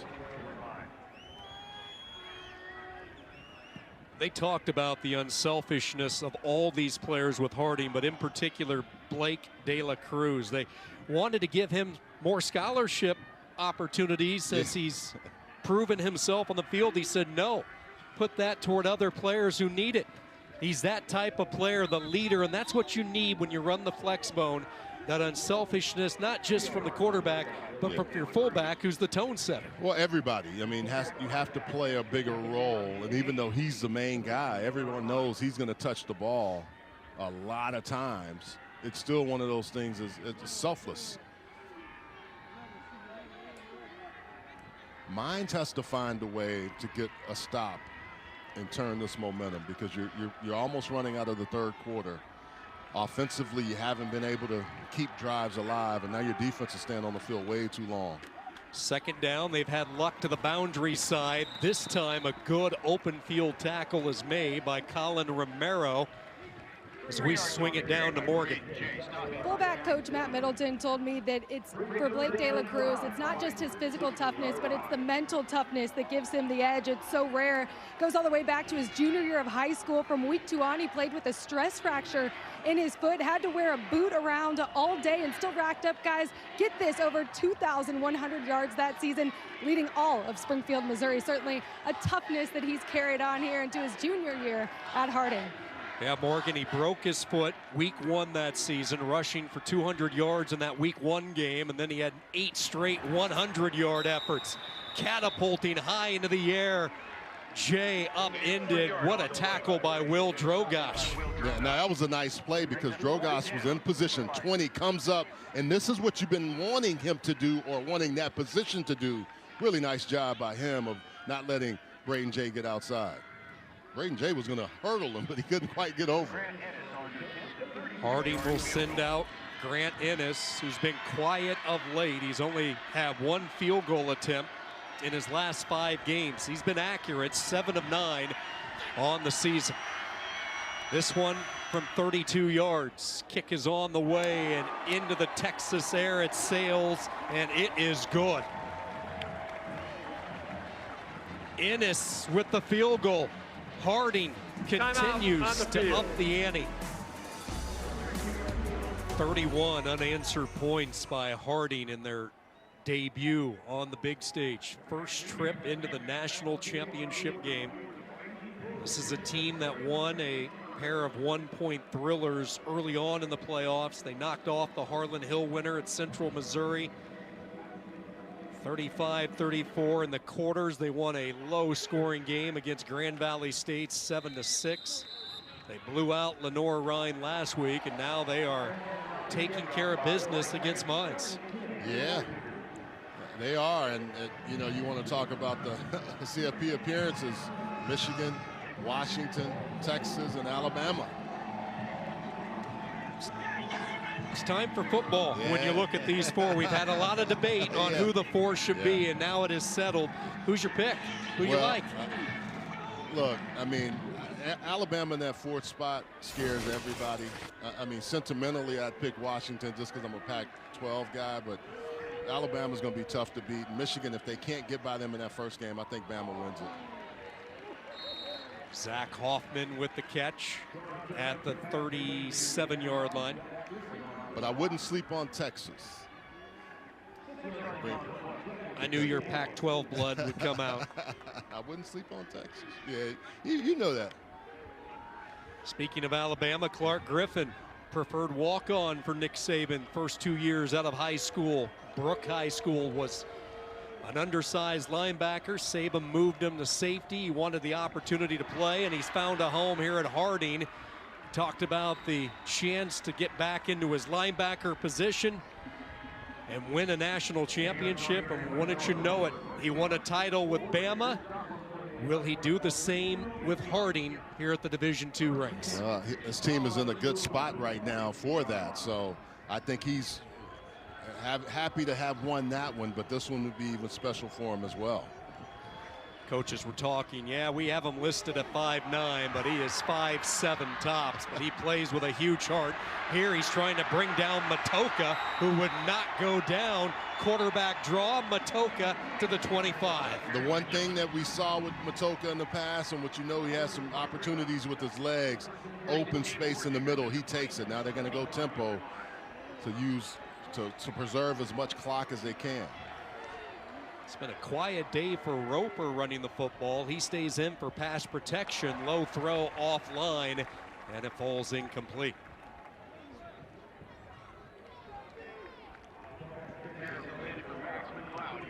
You watch that last run, Buck, from John Matoka, and that's an underrated part of his game. He is very dangerous with his feet. Yeah, he is. I don't know if we give him enough credit for what he can do there, but also identifying, look outside, and then he knows he has guys down the field blocking for him, but he is able to hold on to the football with Griffin and others coming to help him. One thing he has proven throughout the years, not only talented, but very tough. Nick Stone the catch. They are inside the red zone. Gain of 8 yards, setting up a 3rd and short. And then this Harding defense, we've seen it in the first half and even this half, seems to understand how to lock down when you get into their scoring position. Their defensive team has played really well. They talked about the depth on this defensive line, and you see the hockey line type change. Not much separation between the 1s and the 2s, and at Division II, that's unique. Tremendous depth, and they're showcasing it today. Matoka will try to weave his way to a 1st down, and he won't get there. Yeah, that was a really nice job, again, of Clark Griffin coming in and not letting them get anywhere. You'll see Griffin takes on a block with Landon Walker and then slides down and is able to take Matoka down. Nightmares today for Mines on 4th down. They've been stuffed twice. This time, though, they keep Matoka at quarterback, and all the way down the sideline is Paul Simmons, and he wants a timeout. Minute 21 to go, 3rd quarter. Big 4th down coming up for the War Diggers. Pete Sturbick and Mines running out of opportunities. 4th and a yard. What do you like here, Buck? Well, they're going in the Wildcat. There's no, so they're going into the situation that they did before where they didn't get it. So they're showing their hand right away. They're going to use Landon Walker to run this football. Walker, not a real good initial push, and he will not get there. Oh, my goodness. The defense from Harding, Zach Strickland, the transfer from Iowa Western Community College. Yeah, I don't understand it. I understood what they did in the first half, but that half right there, when you have John Matoka, who's got the opportunity to do that with his legs or pass the football. This is a great Harding defense. They pushed them back. Look on the interior. There's nowhere for him to run on either side. You're running against an option team that can play this all day long. They're not, look at the wall. That wall of Harding defenders, you can't run through that. The unsung heroes defensively, those guys up front for the Bisons. Austin Bailey, Gage Price, Wesley Coleman. We've seen the rush from both Wallace and Hall, especially the way they have toughened up inside the red zone this afternoon. Yeah, I was just a little surprised because I thought the other formation that they had before that timeout was Matoka, Landon Walker, and Roper. You have more diversity in what you can do with that. Matoka can run the ball, but maybe he was a little bit nicked up and couldn't do it in that situation. So that's a tough one again, but again, Harding has just shown you what they can do in these situations. When you start challenging them in their area, they have just done a nice job of not allowing Mines to be comfortable there. Keelan is going to use a lot of this play clock as they get it outside to Jay. He makes one missile miss. Holy smokes.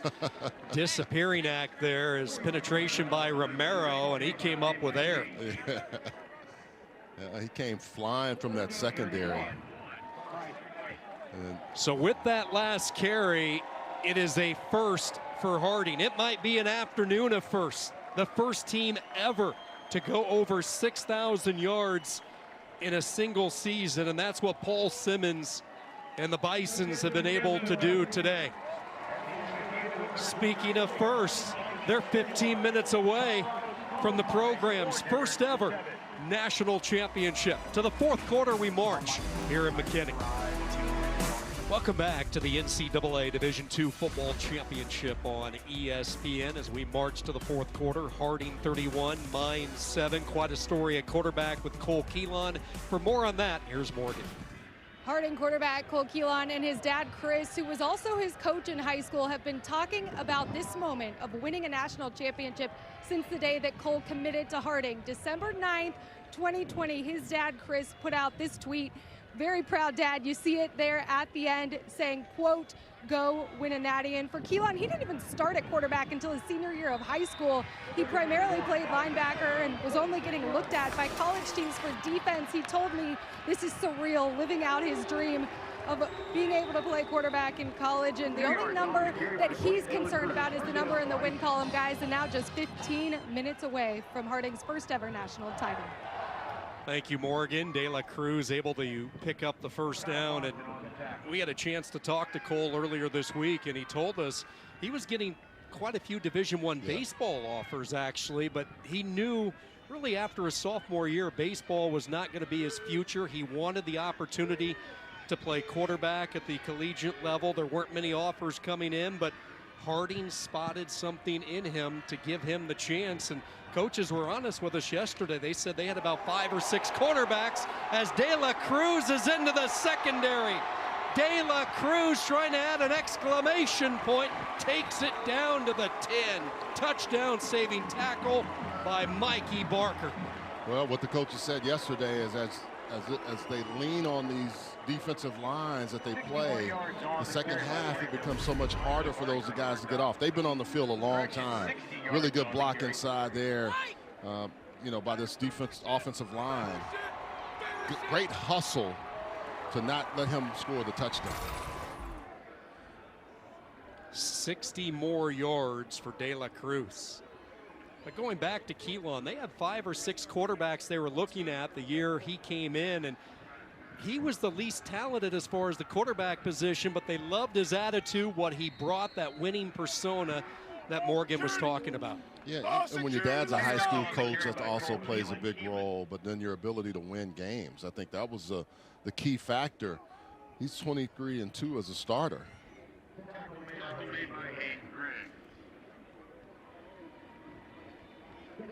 I do say this for Mines. It's just so difficult to turn around after having a game like last week and then have to face a team that just does this.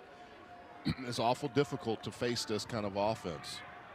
And that is something Simmons pointed out to us yesterday. Oftentimes it's tougher to win conference games than playoff games because teams are used to trying to stop it, as you see Spicer denied about a yard shy of the end zone. Yeah, they have familiarity with it, and they know and they see it at least once a year.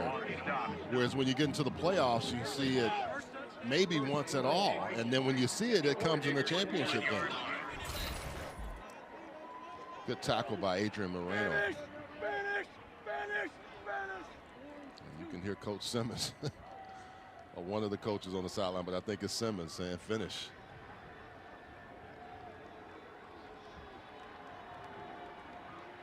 First and goal.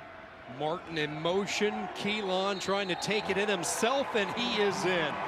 Punches up 6 more for Harding, and they can taste it now. Yeah. It's one of those things where Mines started the scoring, and you thought, hey, they got it figured out. And then Harding just 37 unanswered points.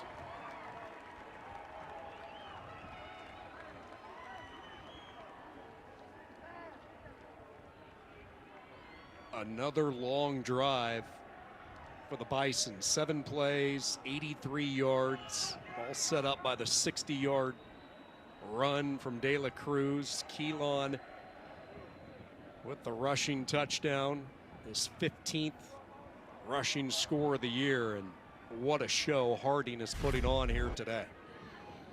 Well, again, you have De La Cruz as a lead blocker. He's able to get in there and have a nice block on Moreno along with the offensive line, and that makes it easy for Cole Keelan.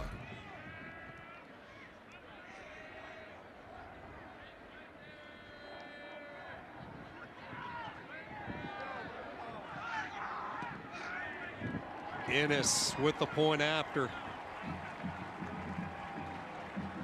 Late flag flies, frustrations mounting for the team from Golden, Colorado.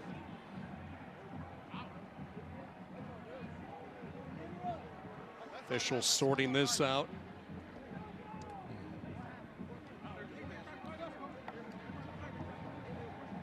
The try was good. After the try, unsportsmanlike conduct, number 50, Colorado School of the Mines, his first of the game. That penalty will be assessed on the kickoff. Timeout on the field. Cole Keelan has been the story this year. The leader of this offense, making the right decisions. The rushing touchdown. It's all about pursuit of the hardware, and right now, Searcy, Arkansas feeling pretty good. Harding 38, Mines 7, 11:58 to go in this fourth quarter. Bison's offense coming into this game averaging close to 50 points per game. How do you get that done? Well, you score in all three facets. Yeah, they found ways all year to score in different ways. 7 defensive touchdowns, which is impressive, but the number that they score on offense as well.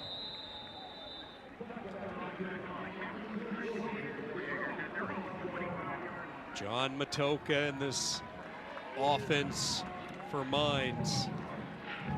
He's had a tough time today. They've been able to move the football. Yeah. It's just their fourth down struggles twice inside the red zone that have cost them. But your best bet is to stay away from fourth down. But this Harding defense has just really tightened up at that time.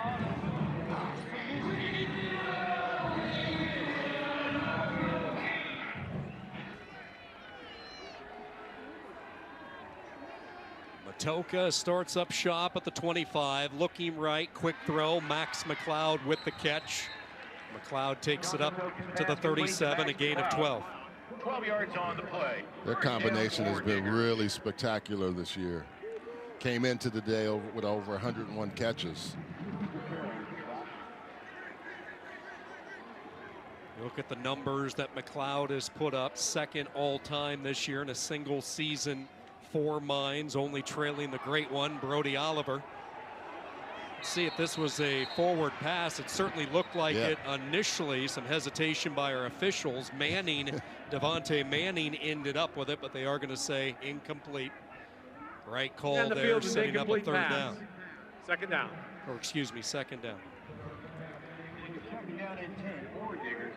Yeah, Nick Stone was expecting it to come on the other side of him so he could catch it and take off running. He had to kind of flip his hips and try to turn around and catch that. Again, you see these wholesale last-second changes defensively. 6 new defenders into the game for Harding. Like you said earlier, like a hockey change. Caden Pierce, the spy linebacker. They call him the Stallion as far as their defensive terminology goes. Number 3, he's 220 pounds, and he's lined up over the center. And his sole responsibility is to make sure Matoka stays in that pocket. Press coverage all across the line. Matoka's going to throw, and here's Max McLeod. McLeod trying to tightrope the far side, steps out at the Harding 49, a gain of 14. Yeah, McLeod able to effectively work against Ahmad Butler. And they can use McLeod in different spots in the offense. Right back to work, pressure comes, Matoka goes down. Sacked by Caden Pierce. Well, usually they'd use him as a spy, but that time they decided to send him. So he hesitates, and then he comes all the way around, and they loop him. He starts in the center, and then they know he can come all the way around. Watch number 3 off the edge. And he comes tight, too, which doesn't allow Matoka to see him until the last second. They are just so versatile on the way they call a defensive game up front. You go from the 220-pound quick Caden Pierce to the guy who squats 800 pounds now, your more traditional nose guard, and Wesley Coleman. It's tough on an offensive line. Pass falls incomplete. Yeah, they make it tough on you because they bring the different personnel packages, and generally, that was the first time that Caden Pierce really came off the edge where they dialed him up. Usually he has been there just as a sole spy on Matoka. In a true passing down, maybe they'll start sending him now after they did on that last defensive play. We asked Nate Wallace, give us one word to describe the defense this year for Harding, and he, without hesitation, said bowling.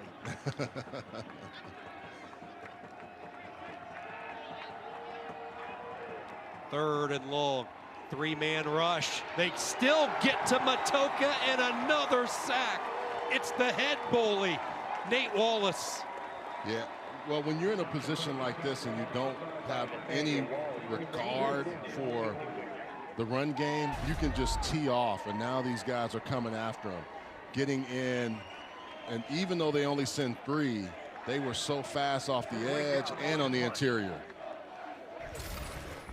5th sack of the game for Harding. These 2 defensive ends have been sensational throughout their career. Side by side, Wallace and Hall wreaking havoc, and now here in the spotlight of a national championship, they certainly have put their skills on full display. 9:27 to go. This flex bone, which has been so lethal throughout the year, goes back to work. Harding leads Mines 38-7 here in McKinney, Texas, and the rushing attack for Harding has been on full display today. You have to go all the way back to 2010. Paul Simmons, at the time the defensive coordinator, believe it or not, he tried to tell the then head coach Ronnie Huckabee out of the flex bone, saying it was going to be a detriment to recruiting. At the time, they had 2 potential NFL-type receivers. But that recruiting piece, the type of player that they want here at Harding, is exactly the reason that they went to the flex bone. It's a very selfless offense. You have to have selfless guys who don't care about the stats, the numbers, but guys, over 420 rushing yards today, and becoming the first team ever in college football history to have 6,000 rushing yards in a single season. Yeah, Morgan, and we talked to Coach Simmons about that decision. When they made the transition in 2010, Ronnie Huckabee had a list of why they should do it, and we asked him what was on the top of that list, and he said, A, they were tired of getting beat 48-45. They just felt the defense was just put under the gun way too much. The tempo did not suit building a championship caliber type of defense. And then, like Morgan alluded to, the flex bone fits the culture of what Harding wants to do as far as the discipline, the toughness, the selflessness, the humility, all those factors in what they do off the football field. Well, then you think about Paul Simmons gets the head coaching job in 2017, and he keeps it around and also hires one of the best masterminds of the flex bone, play caller Kenny Wheaton, who has been calling this offense for over 44 years. Just incredible to talk with him yesterday, and has been brilliant today in the play calling that he's done in this national championship game. 44 years for Wheaton. He has earned the nickname the godfather of the wishbone. Emery Ballard is the creator, but Kenny Wheaton has taken it to the next level. Now, we'll say this, both schools recruit Texas heavily, and Colorado School of Mines has done a really nice job, not only in Houston, but Dallas. They've got a lot of guys on their roster from this area, Harding as well. So this is an opportunity for both programs to be in a place where they like to recruit and get kids to their school. Keelan will pitch it. Chauncey Martin is hit hard. Healy That time brought the thunder. Jaden Healy, the first-team all-conference player, hit him hard, and a third down stop for Mines. Well, you know there's not going to be any quitting the ore diggers. I mean, I don't think there's any other way they know how to play but hard, and Harding has just been able to run the football effectively, and unanswered points go to 38. But I do think the one thing that hurt Mines today was every time they were getting in scoring position, they just couldn't come with ways, and especially on fourth down, that became their Achilles heel. Ryan Fox on the punt. Connor Mickelson will order everybody away from the ball as it side kicks out of bounds. 37-yard punt. Matoka and Mines to go back to work when we return. The college football playoff semifinals are New Year's Day. ESPN. Number 1 Michigan takes on number 4 Alabama. 5 Eastern, 2 Pacific in the Rose Bowl, presented by Prudential. Then number 2 Washington, number 3 Texas. Buckle up for this one. There could be some points in the All-State Sugar Bowl. The winners play Monday, January 8th for the national championship on ESPN. Team outside the top 6 into the penultimate rankings, making the playoffs. They're still talking about it in Tallahassee, what could have been for Florida State. A lot of storylines as we head into the new year. And that's why, I don't have a dog in the fight, but that's why I think Bama wins it, and then it really makes people even more upset. Yeah, that was tough for the Florida State kids. You win all your games, and then you're not able to get in and at least play for the national championship. What a day for Max McLeod. 12 catches for 133 yards. This is Mickelson with the catch. Able to pick up a nice block from Zach Hoffman, his slot receiver. Well, Buck, you start to look at John Matoka playing his final game representing Mines. He already has a job lined up should he choose to go down that road. He earned his degree last May in computer science, has a job lined up in the Denver Metro, but he has indicated and hinted that he wants to give the NFL a shot. Well, I mean, if you have the opportunity and you want to play football, play it as long as you can. We talked to so many of these teams over the last few weeks. It's their last chance to play games. They're going to go on and find their jobs and start their lives. But I think Matoka is one of those guys that has shown you he can play, and it'll give him an opportunity to at least get a look in camp and get to the right place and potentially have that opportunity to play at the next level. And he brought up the success that Tyson Bagent had with Shepherd, another Division II program. Bagent able to get some starts in this year with Chicago as he was signed as a free agent. And that certainly gave Matoka some confidence to possibly give it a shot down the road. His productivity gives him at least a chance. And some of the things you can see, he gets the ball out quick. He's not a tall guy, but what I've seen the last 2 weeks is his ability to get it out quick and a lot of different throws. When you look at the consistency that Mines has had over the last 3 years and the success back into this national championship for the 2nd straight year, program located just outside the mountains in Golden, Colorado. They have a lot working for them as McLeod has his 13th catch of the day up to the 15-yard line. We talked to the coaches, and he says with the success they've had, the school sells itself. You earn a degree from Mines, it's like walking away with a lottery ticket, a winning lottery ticket. Yeah, I mean, I think both of these schools, even they're different in what they do, but the approach to the student athletes getting opportunities to graduate and start their lives. But Mines, is one of those schools where you have to have a certain GPA before they even look at you. And that's why they've been able to come down to Texas, because of their engineering and some of the oil and petroleum degrees that they have that allows them to then recruit these guys that have the grades. And let's face it, when you look at obviously the education they provide, the location right outside in the mountains, beautiful city of Denver, you have the mountains there for the outdoor enthusiast, and they have been able to compete with the Ivies, the Patriot, the Pioneer, something that's changing here the last couple of years. Matoka paid the price. He is crushed Back at the 22 by Devontae Manning. That was a huge sack for Manning. And again, Manning working against the right tackle, Levi Johnson, and it had a chip block coming from Roper, and he just destroyed it. He just went right around the Upshaw winner when you look at Levi Johnson at right tackle. Yeah, Levi was trying to block him, and then he had Noah Roper coming in to chip, but Manning said he wasn't having any of that.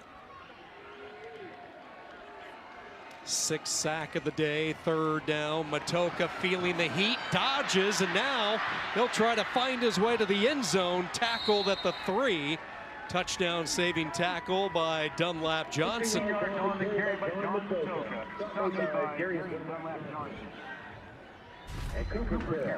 Matoka realizes there's pressure coming and is able to get away from Clark Griffin and get down the field. I think doesn't get enough credit for what he can do with his legs. Quick throw, and it's intercepted off the deflection by Dunlap Johnson.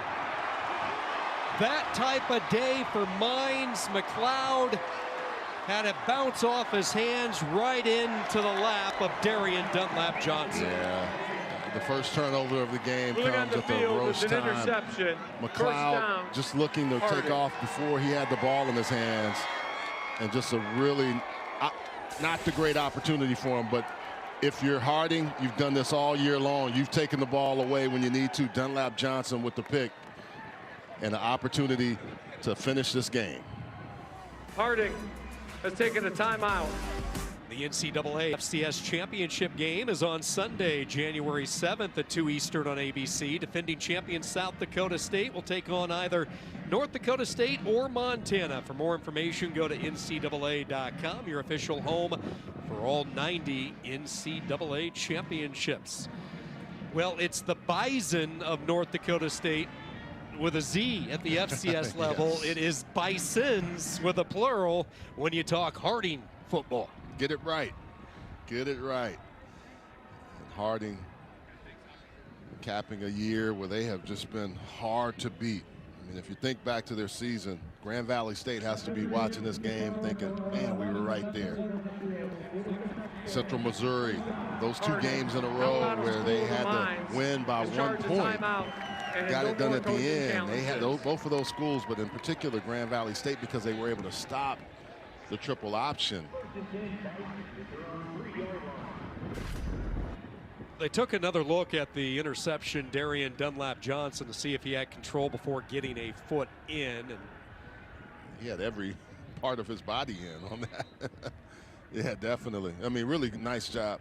Yeah, Max McLeod just took his eyes away, and Dunlap was able to take advantage of that.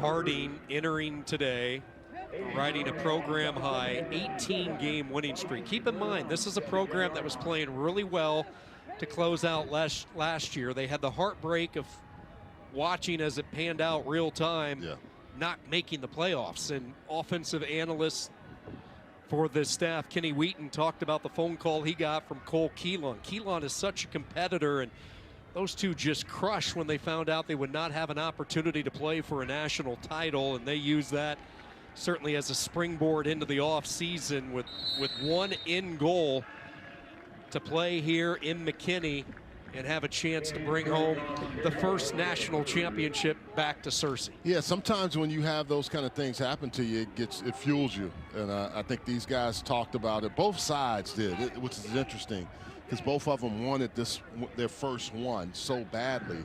But to hear how they both came from it, you know, the different directions and how they got here was really fascinating to see that come to fruition and what happened today.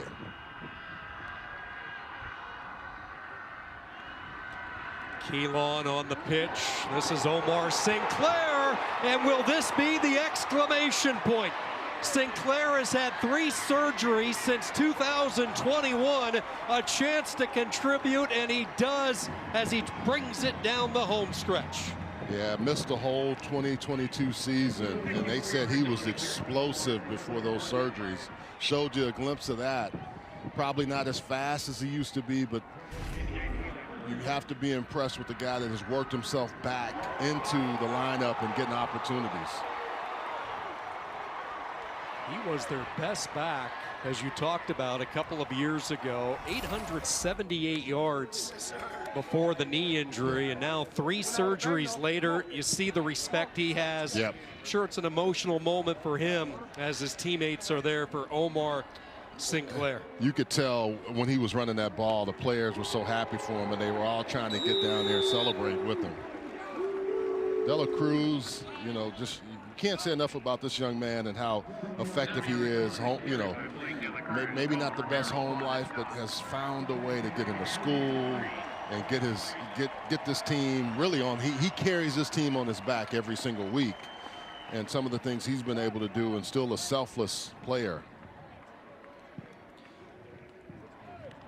Paul Simmons talked about his very first year when he took over this program. He inherited a locker room that lost 24 seniors plus a legendary coach when you look at Harding football in Huckabee. Yep. Timeout. Well, Simmons calls a timeout so his players can celebrate with their fans. And I'll say this, we know stories on both sides.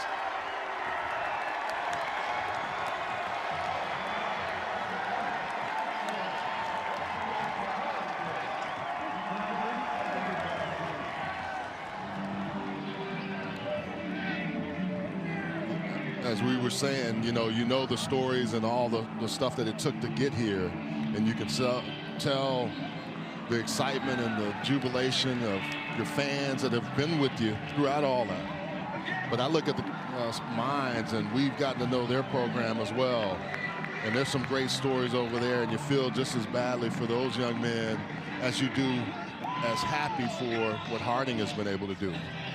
Because it's hard to win a championship, man. It is hard, and both of these schools have in position to win their first one, and Harding is going to do it. But you gotta tip your hat to also what Mines has been able to do over the last 2 years and this year in particular. The brotherhood that is Harding football, and Simmons talked about this year. They're playing for all the former coaches, the former athletes. A program that at one point had some of the worst facilities in all of college football. He said it was a priority to get their indoor facility opened in 2017. Yeah. And now here it is, the culmination, and it ends with a national championship. The program's first NCAA Division II title belongs to Harding.